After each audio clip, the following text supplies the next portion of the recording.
Bold changes in leadership style are urgently needed. MindsEye developers openly accuse their studio executives of mishandling layoffs and imposing excessive crunch time. Nearly 100 past and present employees of Build-A-Rocket Boy, Barb, have come together to publish a compelling open letter outlining what they describe as catastrophic mismanagement within the company. This letter highlights the disastrous handling of redundancies and intolerable demands for overtime work that many felt were imposed unfairly. With the support of the Game Workers branch of the Independent Workers of Great Britain Union, these developers claim that Barb's leadership, specifically Mark Gerhard and Leslie Benzies, ignored employee voices and contributed directly to a situation where 250 to 300 staff members lost their jobs. The union also revealed on social media platform Blue Sky that several Barb employees are pursuing legal action against the studio, emphasizing the severity of the situation. Though Barb confirmed layoffs back in June, shortly after the troubled debut of their first game, MindsEye, they never disclosed the exact number of affected employees. Tensions were high as key executives like Chief Legal Officer Riley Graebner and Chief Financial Officer Paul Bland exited just before the game's release. According to the letter, 93 signees assert that both Gerhard and Benzies enforced a mandatory policy requiring every employee to clock an additional 8 hours weekly for the 4 months leading up to the game's launch. This overtime was compensated with time off in lieu, TOIL, at a rate of 7 hours off for every 8 hours worked. Yet many still couldn't take this time due to ongoing urgent tasks demanded post-launch.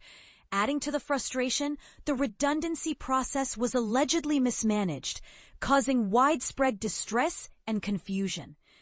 Employees were reportedly given incorrect information, received dismissal notices with inaccurate notice periods, and were assigned to incorrect teams, leading to unfair performance evaluations. These errors may have caused the unfair termination of many staff members. The letter doesn't hold back, suggesting that CEOs should take a back seat to let the remaining skilled staff chart the company's future, highlighting a chronic failure in leadership communication. Information was fragmented and vague, with abrupt operational changes imposed without consulting those most affected. Gerhard and Benzies face accusations of causing significant stress and hardship by shirking responsibility for the staff and the company's welfare. Our time at Barb has been marked by burnout, job insecurity, health problems, and the collapse of a project into which many of us invested years, the letter painfully notes. It insists that for the company to move forward, leadership must step down and empower experienced employees to shape what comes next. The signees demand a public apology for the mistreatment endured, fair compensation for those laid off, and options for remaining employees on redundancy notice to either serve their notice period or receive payment in lieu of notice, PLON. Moreover, they call for a sincere, documented commitment from Gerhard and Benzies to enhance workplace conditions, formally recognize the IWGB union, and engage trusted external agents to oversee future layoffs, aiming to prevent any recurrence of unfair practices. The letter closes with a pointed challenge to the executives. You often call your employees family, but ask yourself, is this truly how you treat your own? Game Developer has requested a response from Barb, but has not yet received a comment.